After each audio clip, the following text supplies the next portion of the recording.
necessary on be follow on be timide aye eduja ye community activities na na sign humanity okay the nipa green ba fire hazards so do make us fire hazards and I say ade bia e betimi dey jahye ba say bia o fie na o use electrical appliance bit say heating equipment say bia oven iron ne ade no e twa wadwe ba so e cheche how frequently oh yeah especially Hamatan you say no who you yeah call out you call obusa safety officer now is it house to house and as door to door and our company to company it's all part of the processes that you use to sensitize the public. But say blue baby.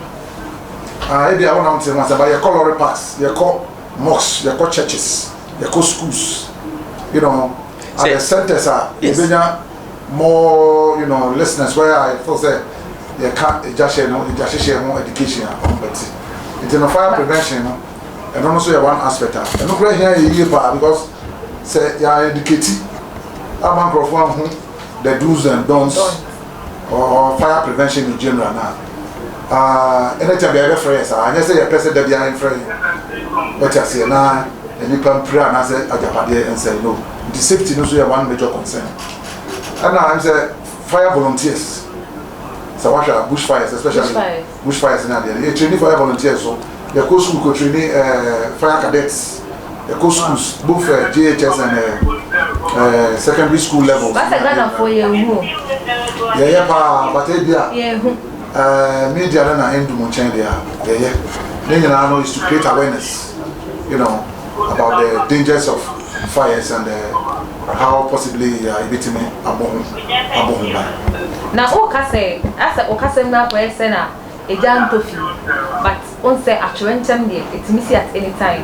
What of how to prevent it from spreading as well? Yes. The education, so to say. Fine. Say, who fear us accidentally, na say what we say just share. One of the measures I'll bet me that preventive spread. Me say, yeah. Over fire extinguisher, they are at early stage. I think that you do fire extinguisher stage now. So education, okay. Who fire extinguisher almost has started it one you can use it to combat it at that early stage. But when they spread there, evacuate the original. Now etutu doors no and windows every opening there say window and a door and whatever. I say two now pray for assistance. Now times you know members of the public now times I'm friend them. Obi oha asi no afei na obe tete mu ana or frefle me best some members. If you are there I am shishi. Anything education.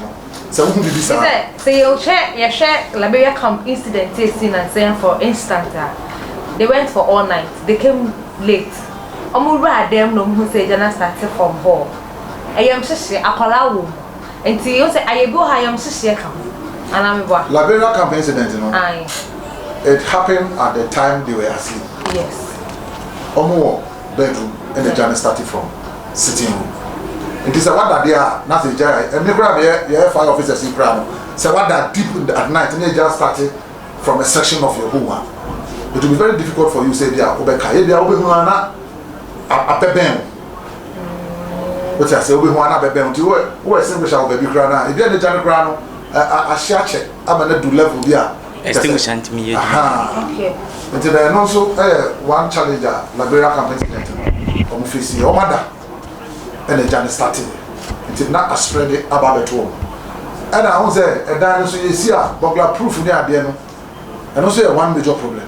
Because I cannot openable type now. This time, the emphasis on using the openable burglar proof. And just say, I obey the big bad, danger big bad, baby, evacuity. And so when they say, to say we are not a free bedroom, spread it towards bedroom. Openable one, and one said, slide. Story about the moment I said, Ebia, why not staircase and fence and here, and on a problem. Okay. And then people and that safety officer and said, who be sit down? I was saying what the building plan, and my fire service for a steady. Now, in case of any danger, evacuation, how effective is it going to be? I got a hair cut out as I need to die. I will go back to D01 Isaac, sir. Yeah, share it's a shame. I am would be and I would do Jerry a more investigation before I know any more. Because say, Sana, okay, Liberia come there and started free home. Moko and maybe Moko do no because Moko do, I think that they all died. Entire investigations be fair service for Nankasano. We investigations be a one now. Okay. I am not the public him say, and I can't afford to be against a fire service for the Juma Yayani. Train for people in the street. But you hear to be brave to say being their menu and kind. Your investigation department. Oh, fire service. Yes. Okay. Our more Juman say, a jack baby. Or more Moka could do Nivia or Moka Coho, acquire investigation. And no can yet man. Tis here, I can't yet man. Service say, I quite share because baby. First as fun as you confess, son of police for tis an empty kind, not before Baba, police for Baba, but yearly all machines are you track. Now ye Oma to enter my tour, and as all more my plan, a free son ambulance for the hospital, and also can man. A miracle, Yajuma no trans etre. Well, until ya a jedun one investigation complete. Investigation department or her investigation to ascertain our movement at the Precopotia is see and Sana Ijani. Ash, the senior member can do Liberia for holding example. At times, one Ghana for any other and I meet me as any Ubuma fire service. Okay.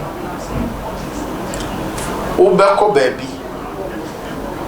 Akoye kasa chile te se nyame braka ye ko schools ye ko sorry even bronya ye ro programs bibi ye flyers kra safety department omo ko traffic achiche ye ko mall ye ko restaurants pubs and adwina ye ko one more bi flyer no atwache well wakasem onita kra onti but my BBC near fresh so the neighbor who permit me control crowd. Well, that say Ghana for you soon at Trano, Aquasur baby. Until near that gem, fathers walk around there. Mamma Mount in front to be. We started month for professor, I call high down, baby. Minika to me qua. Mina.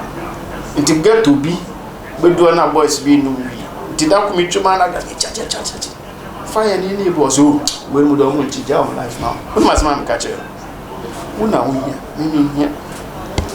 Within 2 years now, Ghana put that. See, well, but so tear massive. No, for as I get what I say. Sana, I'm on for move ourselves for. She said, Omo, we cry. Omo, the woman man say police. Police, we are the obetcho. Fire service in obetcho. Aren't you?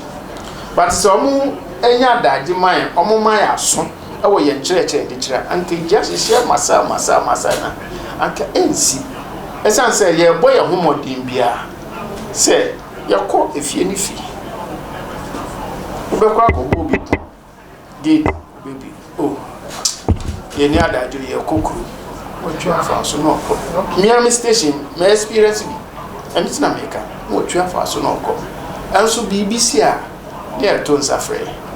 Well, Tinina can you do my one, but more press, they be the blame by my more pressing. Send a word to a ben, ye church, say, Ubetiasia. But to go our home is a one was a cry. No, the not dream. A chichi, no, a twattum from him. Now, man for boy at a bar. No gram holding for so Marcola fires. Ubika say.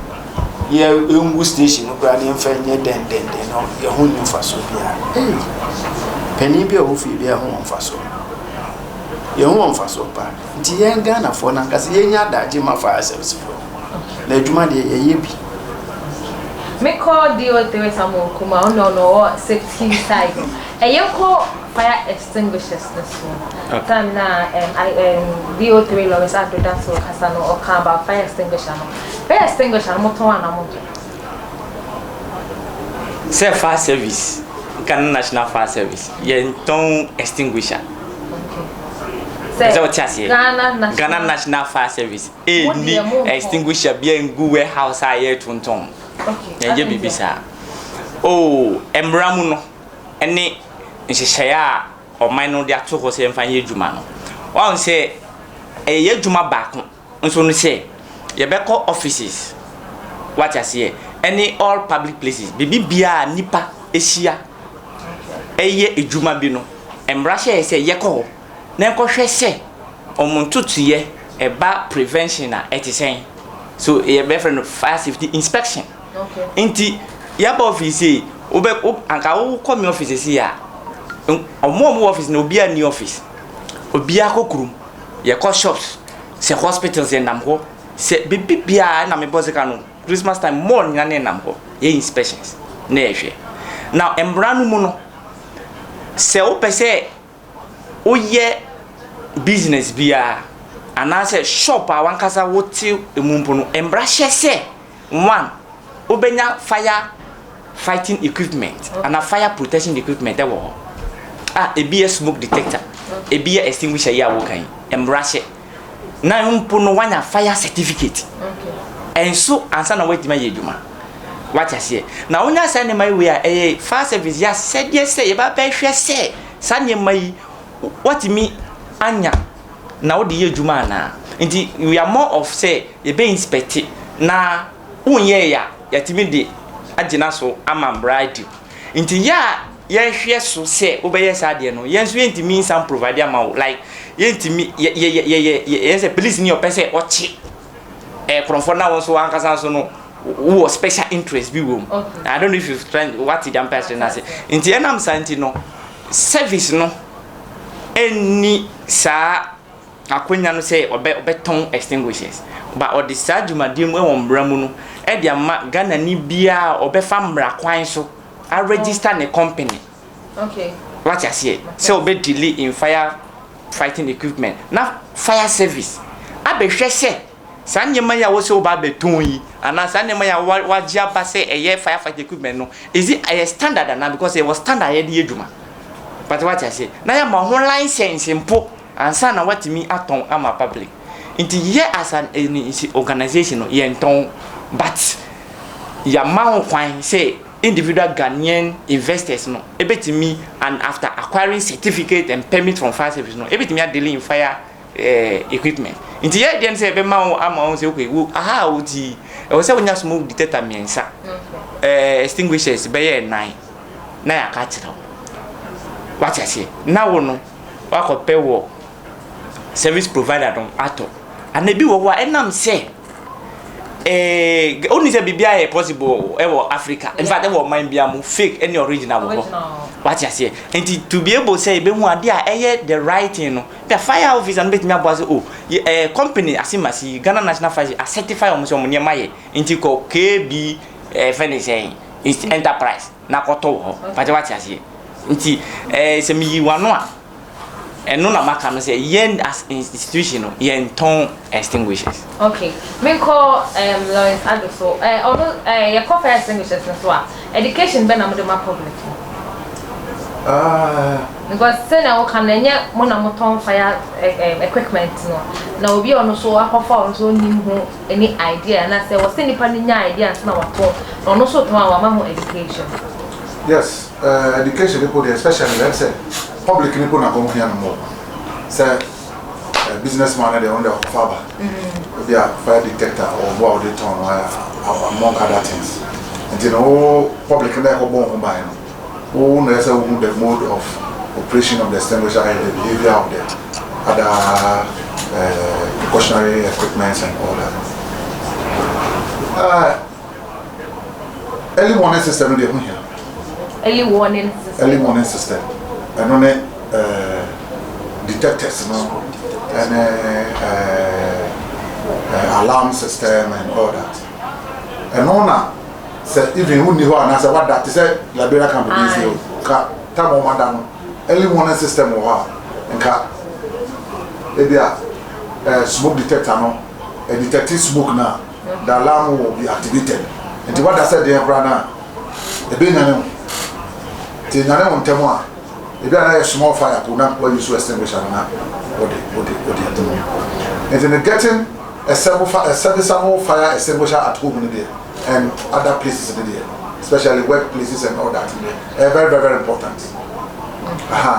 The education as to how you use it in there. 765% can also inspections and all that. Now, I recommend prevention measures be among safety education for your staff. That's one very crucial component. It's in the bus safety education now. I hope and I educate your staff on the use of fire extinguisher. You know the sorry I'm telling so because unless we demonstrate physically for you to see you must set it now you use special procedures and they are combating which is a part of the general safety education for mostly the public and staff of organizations and all that. It's an advice, you know, who see Diana, both private residential facility and commercial and industrial facilities. There is a need to protecting with fire protection devices.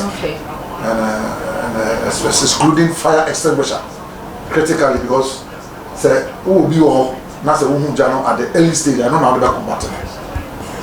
You know kakra mentioning account extinguishers. But me go back to DO1 Isaac sir.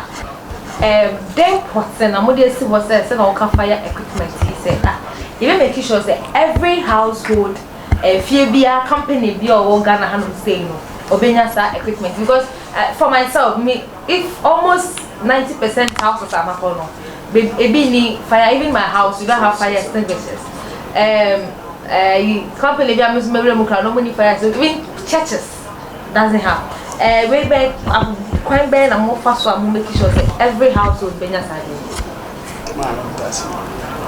Parliament am I am ready I from LI 1724 LI 1724 okay and no na church kwan a yɛmfa so te sɛ na can say fie factory school churches sorry companies ɛsɛ wonya fire extinguisher ɛsɛ wonya early warning detective systems na de na ɛwɔ hɔ ɛsɛ mridu a extinguisher na ɛsi wɔ hɔ no emi abusumensia afi ɛsɛ ɛbɛfa me akɔ service ma o certificate na ɛwɔ hɔ no ewu a ɛsɛ renew well, sir, act no ana airline no church, sir, no mina, and my to me says safety inspector no will be to me well factory. Abba share says, I know no man yakeni undi home for. Well, and no crown no mra say would home for crown now. You to me do court. Am I fine? Well, but if you be a mensa and a bush be a boom more yasbrach. Well, Yebeka on fire, and also crown, ye can't no one fire, and also no quite it to me report to, and it to me do court. I may have a choke, I may have fine. But to say I may kind a month for need time on my fire service. In church, Omonya so meeting. Wako baby, me kase me ba ha first. Na me si o me frɛ from omo no anuane e wo madam nyina ba. Meeting e no office ya. Ye nkyerɛkyerɛ. Ye wo e da ne body. Wa mutini sɛ ye ne sɛ yankasa mu ko. Ye artisans be wa. Ye bo ma no because you to me rura obi afi musa nti ye boa mo normally na ye boa mu na no dey me to that way so that's it me at time see bebo na ya mo education obe choma demo ijabwa eheto dia obefe afi no mbefre fa service so wa entino ne fan bi do so fi amanfo no aye no ye dwan ye nuanom Ghana fo ko munya daje ma fa service de aye krado se enkomu ya de enkomu meko sabo kumato yehwe the minor cases are a bit timid eja aba and say no ye na ye use gas say je bi de na ye atwo obi timid de musisu no akoshe inside what is the risk and then the one who anipa na was say o use gas o kitchen na obi kwa say ke TV na akọ kitchen